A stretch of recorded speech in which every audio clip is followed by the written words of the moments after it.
Friday game checkout में आज जानेंगे GTA 6 का रिलीज पीरियड अब हो चुका है officially confirm. Assassin's Creed Shadow की बहुत ही बड़ी कंट्रोवर्सी, रॉकस्टार गेम्स के को-फाउंडर का नया सीक्रेट AAA गेम एंड क्या अब AI ट्यूटर्स एंड कुछ ह्यूमन जॉब्स को कंप्लीटली रिप्लेस करने वाला है, स्पाइडरमैन 2 का नया playable PC port, Resident Evil का न्यू गेम एंड इसी के साथ और भी बहुत सारी इंटरेस्टिंग न्यूज जानेंगे आज के इस वीडियो में। तो अगर आपको ये वीडियो पसंद आती है तो इसे लाइक करना और चैनल को भी सब्सक्राइब कर लेना ऐसे ही न्यूज से अपडेटेड रहने के लिए। तो सबसे पहले बात करते हैं GTA 6 से रिलेटेड एक बहुत ही बड़ी न्यूज। तो फाइनली आज रात 2 बजे टेक-2 इंटरैक्टिव की अर्निंग कॉल थी और जैसा कि उन्होंने पहले प्रॉमिस किया था, टेक-2 ने रिवील कर दिया अपने प्लान्स 2025 को लेकर, जिसमें क्लियरली मेंशन्ड है कि GTA 6 की रिलीज डेट फॉर 2025 है, जिसका मतलब है कि गेम सितंबर 2025 से लेकर नवंबर 2025 के बीच में कभी भी आ सकता है। अब कम्युनिटी में 95% लोग इस न्यूज को लेकर बहुत ही खुश हैं, लेकिन बाकी लोगों को लग रहा है कि गेम भाई डिले हो गया है, क्योंकि उन्हें लगा था कि गेम अर्ली 2025 में आने वाला है, यानी कि अप्रैल से मई के बीच में। लेकिन रियलिटी तो ये है कि रॉकस्टार गेम्स ने कभी भी प्रॉमिस नहीं किया था कि गेम अर्ली 2025 आएगा या फिर लेट 2025। तो मेरे हिसाब से यहाँ पे ज्यादा सैड होने वाली बात तो कोई है नहीं। बाकी हाँ, ये देखकर काफी अच्छा लगा कि एटलीस्ट इन लोगों ने एक रिलीज पीरियड दे दिया है, तो अब कोई भी फेक न्यूज एंड लीक्स आते हैं ना, तो उसको इजिली अवॉइड किया जा सकेगा।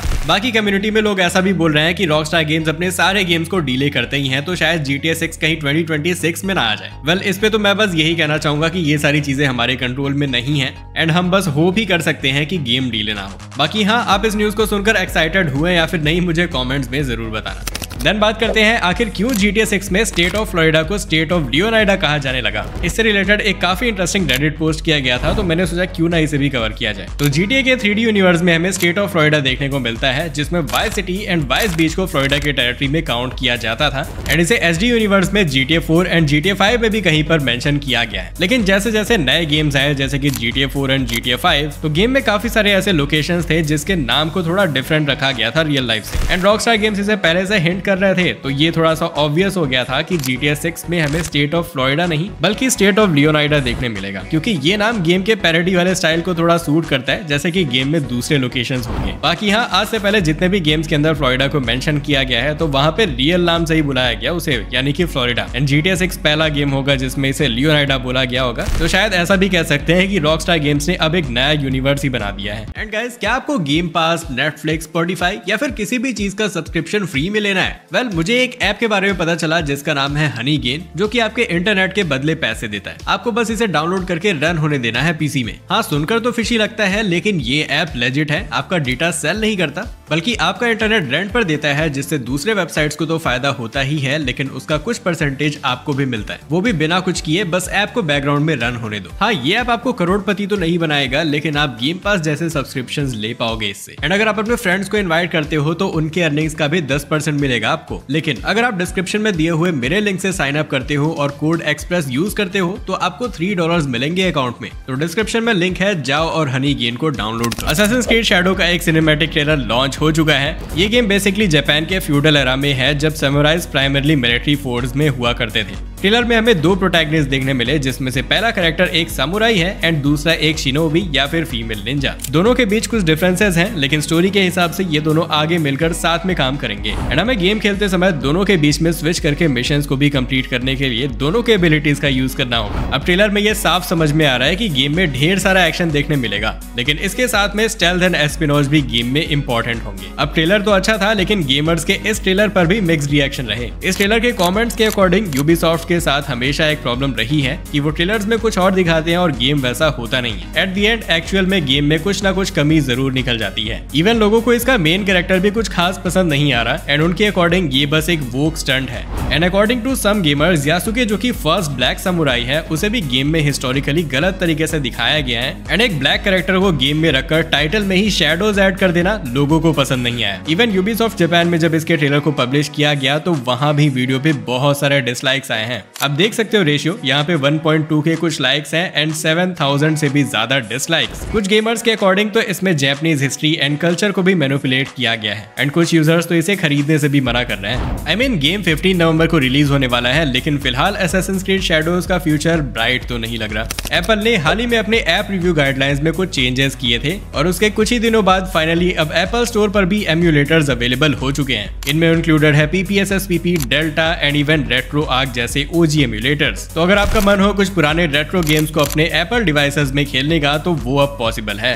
इसी के साथ एप्पल का नया iOS 18 जल्दी आने वाला है और उसके साथ ही ये लोग कुछ रेवोल्यूशनाइजिंग इंट्रोड्यूस करने वाले हैं। तो इस नए अपडेट में हमें एप्पल डिवाइसेस में आई ट्रैकिंग का फीचर देखने मिलेगा। ये फीचर आपके आईफोन्स एंड आईपैड के थ्रू आपके आई मूवमेंट्स को कैप्चर करके उसके अकॉर्डिंग स्क्रीन से इंटरेक्ट करेगी, चाहे फिर वो स्क्रोलिंग हो या फिर किसी स्पेसिफिक आइकन को प्रेस करना। ये सब कुछ पॉसिबल होगा बिना स्क्रीन को टच किए, जो कि काफी ज्यादा कूल लग रहा है सुनने में। अब हर बार की तरह इस पर भी लोगों के काफी मिक्स्ड रिएक्शन थे कि ये फीचर अननेसेसरी है एंड ये हमें और भी ज्यादा लेजी बना देगा। बट देखा जाए तो ये कुछ बहुत ही स्पेसिफिक लोगों के लिए काफी हेल्पफुल हो सकता है, जो कि किसी कारण अपने हैंड्स यूज नहीं कर सकते। नेक्स्ट ये खबर सामने आई है कि रॉकस्टार गेम्स के को-फाउंडर डैन हाउजर एक नए AAA गेम पर काम कर रहे हैं। सोर्सेस के अकॉर्डिंग उन्होंने रिसेंटली अपना खुद का स्टूडियो ओपन किया था जिसका नाम है एब्सर्ड वेंचर्स एंड इस स्टूडियो के अंडर ही वो इस नए गेम को डेवलप कर रहे हैं। एब्सर्ड वेंचर्स अभी 7 गेम डेवलपमेंट रोल्स के लिए लोगों को हायर कर रहे हैं, जिसमें एक लीड गेम प्ले डिजाइनर की भी रिक्वायरमेंट है। जॉब लिस्टिंग के अकॉर्डिंग ये स्टूडियो एक ऐसे पर्सन को ढूंढ रहे हैं जो कि इन सभी लोगों की टीम को अच्छे से लीड कर पाए एंड मोस्ट इंपॉर्टेंटली इनके लिए best in class third person game बना पाए अक्रॉस मल्टीपल गेम मोड्स। ये क्लियरली समझ में आता है कि डैन हाउजर के इस स्टूडियो का विजन क्या है एंड वो क्या टारगेट करके चल रहे हैं। बट क्योंकि डैन हाउजर इस प्रोजेक्ट पर डायरेक्टली इन्वॉल्व है तो इस गेम से उम्मीद लगाना तो बनता ही है। बाकी रिसेंटली इन्होंने अपने गेम के कास्ट को भी अनाउंस किया, जिसमें ये लेने वाले हैं एंड्रयू लिंकन को। अगर आपको नहीं पता तो ये the walking dead TV series के मेन प्रोटैगनिस्ट है। तो लेट्स होप ये गेम जल्दी से जल्दी बनकर रिलीज हो जाए। इस week Gemini AI and chat GPT के कुछ नए अपडेट्स मिले जो कि जॉ ड्रॉपिंग हैं। सबसे पहले बात करते हैं जेमिनी AI की। तो 14 मई को गूगल I/O इवेंट हुआ था जिसमें हमें जेमिनी के 1.5 प्रो वर्जन से इंट्रोड्यूस कराया गया। इस पूरे इवेंट का मेन हाईलाइट जेमिनी ही था, एज इसके पास कुछ मेजर अपग्रेड्स हैं शोकेस करने को। इस अपडेट के बाद जेमिनी अब 1500 पेजेस के टेक्स्ट समराइज कर सकता है एंड अब ये आपके ईमेल्स को पढ़कर उनमें से इंपॉर्टेंट इन्फॉर्मेशन हाईलाइट कर सकता है। गूगल मीट के रिकॉर्डिंग्स के की पॉइंट्स को शोकेस कर सकता है, पुराना ईमेल्स में छुपे हुए डीप इन्फॉर्मेशन को पॉइंट आउट कर सकता है एंड इसका एक फ्लैश मॉडल भी रिलीज किया गया है जो कि short conversation and simpler data के लिए यूज किया जा सकेगा। इसके अलावा इनका AI कैमरा फीचर भी गूगल पिक्सल फोन्स पर शोकेस किया गया जो कि real time object and event को रिकॉग्नाइज करने के कैपेबल है एंड पॉसिबली ये हमें कुछ टाइम बाद ही देखने मिल जाएगा। इसके बाद फिर OpenAI ने चैट GPT 4o को लॉन्च कर दिया है जो कि इमेज डेटा को एनालाइज करके उसके अकॉर्डिंग रेस्पॉन्स जनरेट कर सकता है। इस नए अपडेट के साथ user screenshots and documents upload करके AI से उसके रिगार्डिंग क्वेरीज सॉल्व करा सकते हैं। चैट GPT का एक वीडियो भी सामने आया है जिसमें यूजर्स इसको एज ए ट्यूटर की तरह यूज कर रहे हैं, जिसमें इसे एक प्रॉब्लम सॉल्व करने को दिया जाता है एंड यहाँ चैट GPT का बिहेवियर बिल्कुल ह्यूमन लाइक है। OpenAI के CTO के अकॉर्डिंग ये अब ज्यादा बेहतर तरीके से वॉइस टोन्स को समझ सकता है एंड इसमें इंप्रूव कन्वर्सेशन स्किल्स भी हैं। बाकी मैं आपको ट्यूटर वाली वीडियो प्ले करके दिखा देता हूँ, आप खुद देखकर जज करो। Actually, in this format, Hello there. I'm here with my son and I'd love you to tutor him on this math problem. Of course, I'd be happy to help. Let's look at the problem together. Can you first identify which sides of the triangle are the opposite, adjacent, and hypotenuse relative to angle alpha? Alright, so I'm pretty sure this is the angle alpha right here, right? Perfect. Correct. Now, looking at the triangle, which side do you think is the hypotenuse? Really, Remember the hypotenuse? I'm not totally sure. I think it might be this one, but I really am not sure. This side AC. You're close. Actually, side AC is called the adjacent side to the angle alpha.